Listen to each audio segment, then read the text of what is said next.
Will, we've all heard stories about people who have been working from home and they have to go back to work, or maybe they weren't working and they had to go back to work and they weren't necessarily enthusiastic. That is not what I have heard from anyone in the world of theater.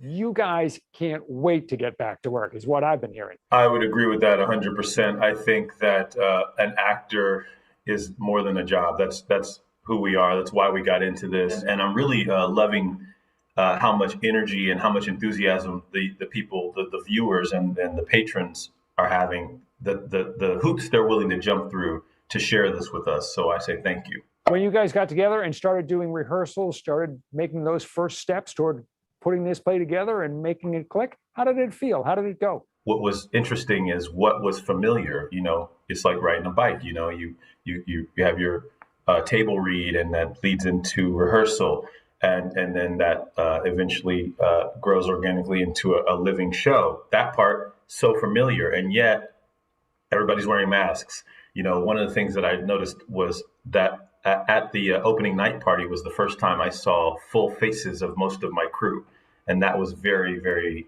odd. So yeah, it's a bit of familiar and a bit of new. Let's talk a little bit about the play. The name of it is Perseverance. It is set in a fictional Maine town, and it takes place in two different time periods. Around 1920, when women in the United States first got the right to vote, and then again in contemporary times. It focuses on two main characters, a Black woman who is a teacher in 1920 in that town, and a white woman who is also a teacher in that town. I stand before you today to speak of the concept of true womanhood.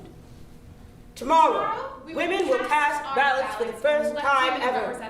Finally, men and women both will have equal voice in the government that serves everyone's interests. Throughout the play, you kind of have this weaving back and forth through time. What is that like for you and the other actors to tell that kind of a story that has an unusual narrative structure? I live in the 2020 world. His character was in the 1920 world. But because we're all on stage at the same time, and I think they're really beautifully blended together, you do actually get to experience the history or the future, depending on what world you're living in, that's happening around you. Well, Catherine just said something interesting about how she watches the other actors and that maybe influences what she's doing. Is that kind of typical for actors? Is that what you do when you're in the wings? Watch what your colleagues are doing? Oh, definitely. You know, it's a ping pong, a back and forth between, you know, what's going on in my world, but yeah, the energy that they're bringing definitely colors what you do, and I think that's one of the things that makes an actor great is their ability to listen and to take in and synergize the energy and then send it right back. That's what actors do. Is actors are people watchers extraordinaire, and then you file stuff away, right? And then you will use it to build characters and create characters, right? That's right.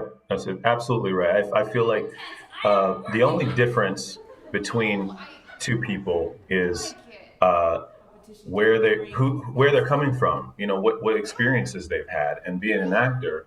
You get a chance, like most human beings don't, to truly have a taste of what it's like to be another human being. And I think, you know, if we all did that a little bit, you know, some of the things that are going on in the world might be a little less intense, because you go, I see where you're coming from. No, don't necessarily agree with that.